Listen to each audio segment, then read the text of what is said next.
Watch out, it's a live mic.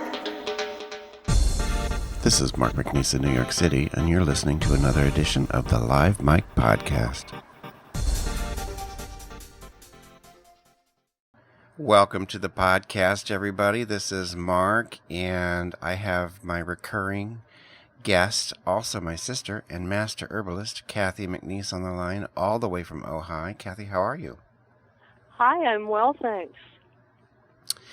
It's a little bit warm in here. I know you and I usually talk a little bit about that sort of thing, and we just had a heat wave, and I know that fall is coming, and I can't wait. I'm looking forward to some 70-degree days.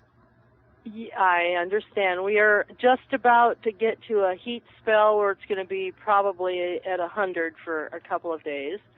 But here, by about September 8th or 10th, the nights get cooler, so there's at least a relief, even if it still stays hot in the day. So fall's just around the corner. Yes, and I'm looking forward to it. Now, tonight we're going to talk about something that matters to me. Everything we talk about does, but some issues are affecting me personally at the time. And I've noticed that my hip, it's like especially my left hip, and I know it's my hip. It's not a muscle. It's my hip. I can just tell that. And so then, of course, I start thinking, do I have arthritis? Do I have some degenerative thing? So tonight we're going to talk about joints and bones. Joints and bones are two areas that our aging population, and I'm older than you. I'm 64, so I have this challenge as well. We're dealing with. So there's a number of nutritional things that can be really helpful and not that difficult to put into one's routine. Okay. First, let's look at the most obvious things. If the joints are compromised on account of you're carrying too much weight, that's one of the first places to do what you can. And like we were talking about earlier, neither of us believe in that idea of you're powerless. And so you're not powerless if you're a fat person out there.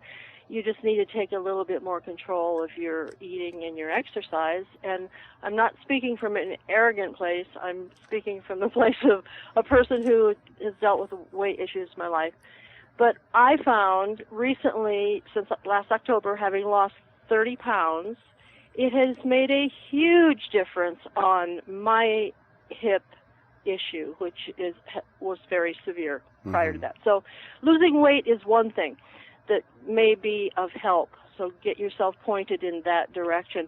A second thing is look at your diet and see what is inflammatory. And a lot of it just takes common sense. If you're eating a lot of processed foods and sugar and coffee and alcohol, all of those can be inflammatory if you're doing them in quantities.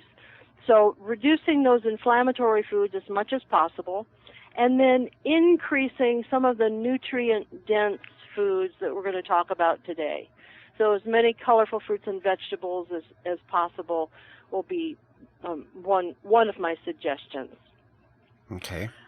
Okay, so from the point of view of Chinese medicine, which that's where my training is, we are looking at a decline in the liver and the kidney organ systems, as those are the ones that relate to the joint health and the bone health. And as we age, those two organ systems become depleted, and as a result, the joints can degenerate, and we have poor circulation in them, and then the bones can become really weak, porous, and easy to break. So there's two foods that I want to talk about and at least introduce our readers to that if we were doing a health news program, these would be two of the foods that are particularly in the spotlight lately in the healthy foods community. One of them is fermented foods. And there's a fabulous book which I purchased recently that's called Fermented vegetables with all sorts of interesting recipes, and they're things like sauerkraut and kimchi, but more than just the things that we're used to putting in or having in sauerkrauts. And the reason that the fermented foods are of such great benefit is they improve the flora in the digestive system. So they improve your digestive qi. One of the problems we see in the aging population is we have less digestive enzymes. So we have less ability to digest our nutrients, which also translates to we don't break down minerals so well. And then our joints and bones suffer as a result. So getting some of those fermented vegetables in the diet is a great idea. You can also get drinks like cultured kefir drinks or cultured yogurt. I know yogurt's one of the cultured foods you eat on a regular basis. Me too. I think it's a good idea to get a variety of those various different cultures to make for very healthy gut health. So if you go to your even large grocery store, it isn't just in health food stores anymore. Now it's pretty widespread. You'll find a variety of very interesting fermented foods. The other group of foods I want to talk about, which are so popular lately, and it's really an old food that's been brought forth, is bone broths. Have you heard of bone broths, Mark? No. Just chicken broth and no, I haven't heard of bone broth. So as you brought that up, chicken broth would be one of them. There's probably the most scientific information on why does, in the Jewish tradition, chicken broth is sort of looked at like a penicillin if you have colds and flus. And there's ingredients in chicken broth which help heal the mucosa of the small intestine, which is where we pull out nutrients, which is part of why we feel so much better when we get that nourishing broth in us. So that would be an example of one of those such broths. So the way the bone broths would be made would be you would be starting with a whole chicken or chicken that has bones in it, like chicken legs or chicken wings. And the important piece is that you have something acidic like vinegar or wine or tomato. The acidic property breaks down the bones and the marrow.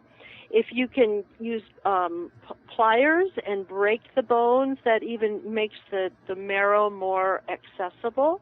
So what it is we're trying to access in this case, chicken broth, is the marrow of that bone. That marrow is an essential nutrient to keep our bones healthy and keep our joints healthy. So the bone broth extracts that. I heard recently there's someone here in town, I think there are a couple of businesses that make bone broth like for a living, like they deliver it to patients. I've got a couple of patients who are undergoing chemotherapy, and when you undergo chemotherapy, one of the big challenges that I'm often called upon for is their bone marrow gets compromised by the medication, so their blood cells diminish greatly, and if they go down too low, then they can't take their next chemotherapy. So bone broth is one of the things that I will suggest, and it's wonderful how fast it can improve the blood cells, red blood cells and white blood cells. So bone broth is really it's a lovely thing. So then once the soup has been, the bones have been cooked, you could have included vegetables in there, like carrots, like you're making a soup stock. And as it has completed cooking, you strain off the broth. What I do is I put it in the refrigerator, and once the fat comes up to the top, I scoop off the fat, and now I've got my bone broth. So this would be my cooking water that I may use for many different purposes. Okay. Okay?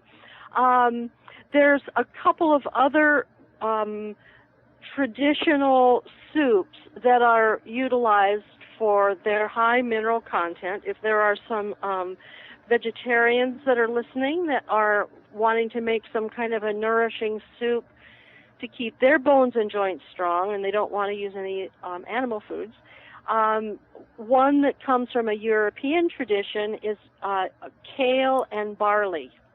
And you do a long cook with the kale and barley, and you could season it as you need with salt. And then one from the Oriental tradition would be to cook together any sort of bean and seaweeds. So that combination would also be a very easily assimilated kind of high mineral soup. I have a question. You mentioned fermented vegetables a while back, and sauerkraut and kimchi. But what are some others? Because somebody listening, well, me for that matter, might say, "Well, I would like to do that," but what are some common fermented vegetables? If you've been around Chinese families, you'll find that Chinese or Japanese families, they usually have pickled vegetables as part of the meal. Like in the macrobiotic tradition, daikon radish is made into a pickle. You know dill pickles. That's a kind of that's a kind of a fermentation that's usually done with vinegar. Most of the fermented vegetables that I've been utilizing recently are not fermented with vinegar. They make their own vinegar with just salt and water. Okay. So, one of my friends makes this delicious one that is cabbage and cauliflower, and it's really got that nice crunch like the cauliflower has. Mm-hmm. I have one that I purchased at the store recently that's cabbage, lemon, and ginger root, and it's delicious. A little spicy with the ginger. Okay. It sounds it. Yes. So there's many different vegetables that can be fermented and made into a sort of a kraut. Okay. Another thing I wanted to mention before we conclude, I'm not sure how much time we have left, is that there are a couple of supplements that may be of help for the joint, knee pain, hip pain, when there is erosion of the cartilage. It's going to take some time to build that cartilage back up. That's part of what the bone broths are doing. But taking gelatin may be another supplement, like Knox gelatin. Mm-hmm. That would be another supplement that will help build up the cartilage.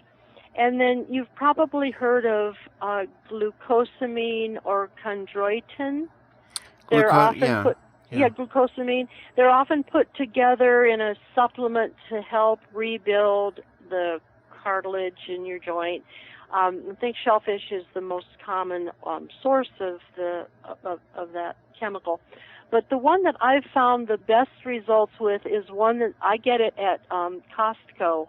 It's called Cosamin, Cosamin, Cosamin DS.